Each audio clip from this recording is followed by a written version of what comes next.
The night began before anyone understood what it would become. Claire Monroe arrived at the lakeside cabin just before sunset, her car crunching over gravel as the sky turned soft orange. The cabin sat alone near Lake Huron, quiet and distant from the nearest town. She had rented it for one reason she still could not name. All she knew was that she could no longer stay still inside her own life. She stepped out, breathing in pine and water, and felt the strange mix of calm and fear settle in her chest.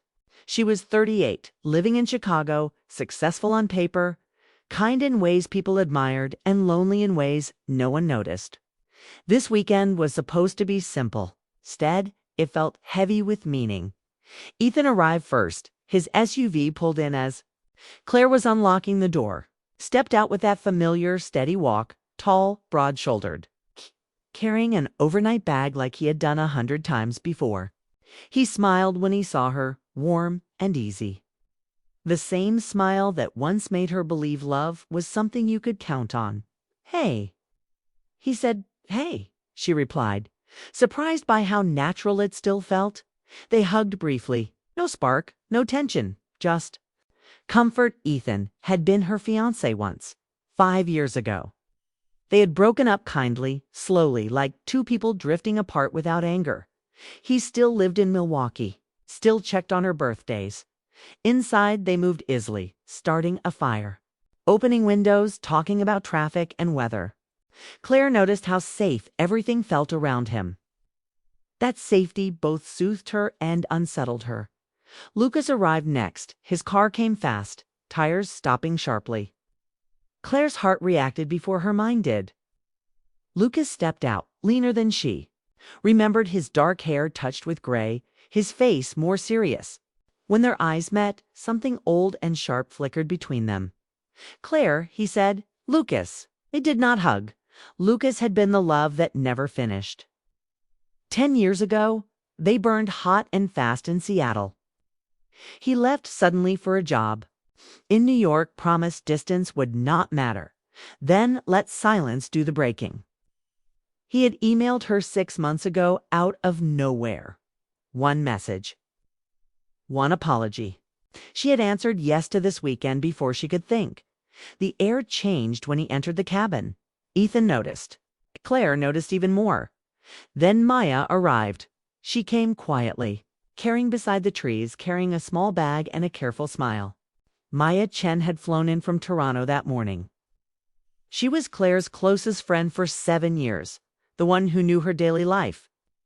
Her fears, her jokes, her quiet nights. They hugged longer than planned. "I'm glad you're here," Claire whispered. "Me too," Maya said. Her voice soft. Something unspoken lived between them, something that had grown slowly, unnoticed, until it could no longer be ignored. Claire had invited Maya without explaining why. Maya had come without asking. By nightfall, all four sat near the fire, glasses in hand, polite but tense. Conversation moved quickly, jumped from subject to subject, avoiding anything real. Claire watched them closely. Ethan relaxed back in his chair. Lucas leaned forward, restless. Maya stayed alert, eyes often drifting to Claire when she thought. No one noticed. Claire felt powerful and terrified at the same time. She stood. "I need to say something," Rue said. The room quieted instantly. "I didn't bring you here to be cruel," she continued. "And I didn't bring you here by accident." Ethan frowned slightly. Lucas straightened. Maya's hands tightened around her glass. "I've spent years being careful," Claire said, "choosing what made sense, avoiding what felt too much. And I'm done doing that." She moved closer to the window, moonlight touching her face. "Each of you matters to me," she said, "in different ways. I'm tired of pretending. That doesn't confuse me." No one interrupted. "I asked all 3 of you here because I don't want half-truths anymore," Claire went on. "I want honesty. Right now, not later." The fire cracked. The lake outside moved slowly. "I want you to tell me," she said, turning back, "what you would do if I asked you to choose me, fully." The words hung in the air. Ethan looked surprised, then thoughtful. Lucas looked almost relieved. Maya looked shaken, but not shocked. Claire felt her pulse race. She had never spoken so directly. It felt dangerous and thrilling. Ethan was the first to speak, though he did not rush. "I would stay," he said. "I would give you what I always offered, a real life, something steady." His voice was calm, honest. Lucas stood, pacing once before stopping. "I would fight," he said. "I ran before, I won't again. I'd risk everything this time." His eyes did not leave Claire's. Maya did not stand. She did not pace. "I would love you even if it hurt," she said quietly. "Even if it never became what I wanted." Claire felt her throat tighten. 3 answers. 3 truths. She did not respond right away. Instead, she smiled, small, real, free. That smile marked the moment everything changed. Claire felt the room shift as each of them spoke. The firelight flickered across the walls, painting shadows that danced like memories she had tried to forget. She realized suddenly that the weekend she had planned to be quiet, controlled, and simple was becoming a turning point she had never anticipated. The air was thick with expectation, longing, and a strange, almost dangerous thrill. Ethan's words still lingered. "I would stay. I would give you something real, something steady." She looked at him again, really looked, and saw all the years of care, patience, and quiet devotion written across his face. He had always been the kind of love that didn't demand fireworks. It offered safety and calm. Yet there was a beauty in that calmness she could no longer ignore. Her heart ached a little, knowing she had once almost let it slip through her fingers. Lucas's intensity followed. "I would fight," he had said. She could feel it even now, the way his voice had carried the weight of past mistakes, of regret, of a love that had burned too fast and gone cold too soon. Lucas was fire and risk, and being near him had always made her pulse race in ways she couldn't rationalize. Even now, as he stood across the room, there was that same sharp, restless energy, the kind that could sweep her off her feet or break her completely. And then there was Maya. Maya had always been soft, thoughtful, and patient, but there was something fierce in her quietness. "I would love you even if it hurt, even if it never became what I wanted." Her voice had barely risen above a whisper, yet Claire felt it echo inside her chest. There was loyalty, passion, and truth in that statement. Maya had been there through years of heartbreak and confusion, through silent nights and shared laughter. She had been a constant, a mirror reflecting Claire's own fears and desires. Claire sank into a chair by the fire, her fingers brushing against the rim of her glass. She had expected answers. Yes? But she hadn't expected the way hearing them aloud would feel like a jolt straight to her soul. Each man, each woman offered a version of love, a possibility. None of them wrong, all of them compelling. She felt dizzy with the realization that she could no longer stand at the edge of her own life and simply watch it happen. She looked at Ethan again. Steady gaze held warmth, patience, and understanding. She could almost see a life unfolding, with him morning coffee on quiet porches, Sunday drives, shared books, and laughter that didn't demand drama. It was a life that promised stability, a sense of home she had chased her whole life. And yet a part of her wondered if home alone would ever feel like enough. After so many years of longing for something more, Lucas was different. Every muscle in him seemed alive with possibility, every glance charged with history. The thought of choosing him was thrilling and terrifying all at once. She remembered their past, the way they had loved fast, intensely, recklessly. Choosing Lucas meant risking heartbreak, sleepless nights, and the unknown. But it also meant the possibility of fire that never dimmed. The thought made her pulse quicken. Maya, sitting quietly across the room, made her think differently. Choosing Maya wasn't about fire or safety. It was about understanding, deep connection, and a love that had grown steadily without the world noticing. Loving Maya was like coming home to herself, accepting every part of her heart, including the parts she had hidden. It was a love that promised honesty, intimacy, and emotional resonance.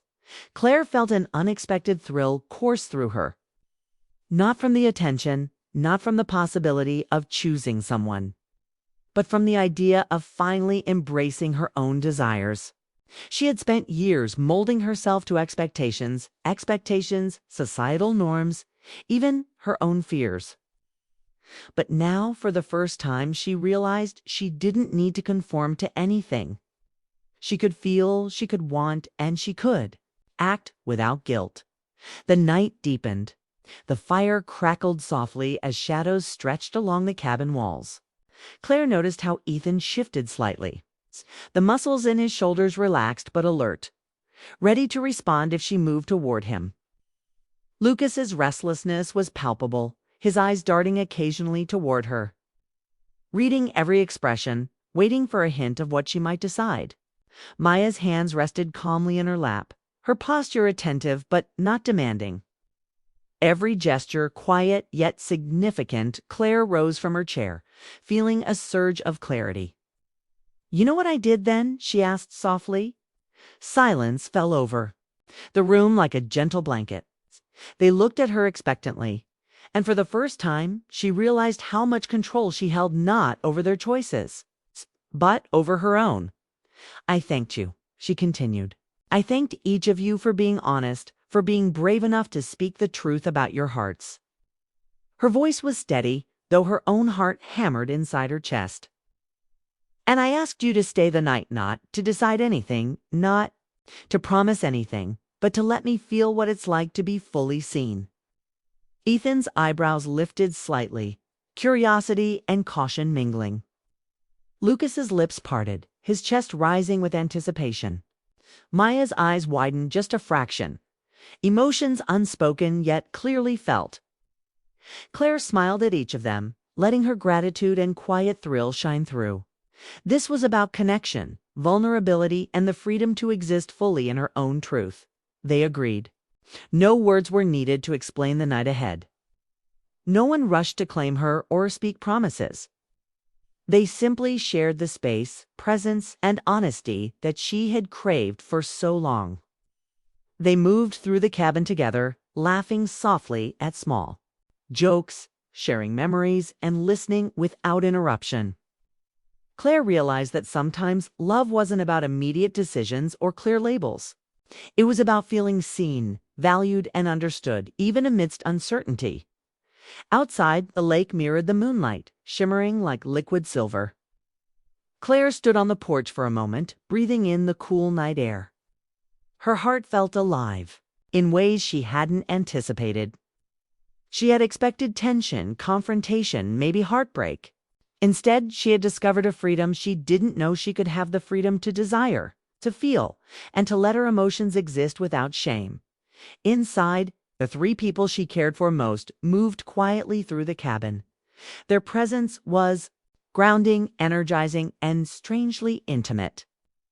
Each of them offered a different kind of love, a different path she could explore, and yet, none of them demanded anything in return. The night was theirs to share, but more importantly, it was hers to live. Claire felt a thrill that had nothing to do with anyone else and everything to do with herself. She realized that love, in all its forms, safe, reckless, and quiet, was a mirror of her own courage. Choosing to face it, to embrace it, and to let it move through her life without fear was the most intoxicating decision she could make. Hours passed in gentle conversation. Quiet touches, shared laughter, and moments of silent understanding. There were no boundaries crossed, no declarations made, but the emotional intimacy was undeniable. Claire understood that what she had orchestrated wasn't chaos, it was revelation. She had asked for truth, and she had received it in abundance. Finally, she sat alone for a moment, the cabin quiet except for the soft crackle of the fire. She thought about Ethan, Lucas, and Maya, their honesty, their willingness, their hearts laid bare. And for the first time in years, she felt whole. She didn't know what tomorrow would bring. She didn't know who she might choose or if she would choose anyone at all. But she knew she had taken control of her own story, and that Knowledge filled her with a quiet, radiant joy. She leaned back, letting herself smile in the darkness. The night was alive, shimmering with possibility. She was alive, shimmering with possibility.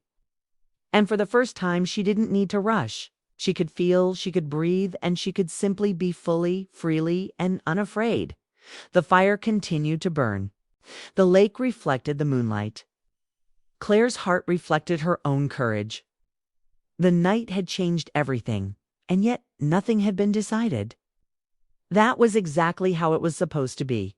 She whispered to herself, almost as a promise, "I'm ready for whatever comes next."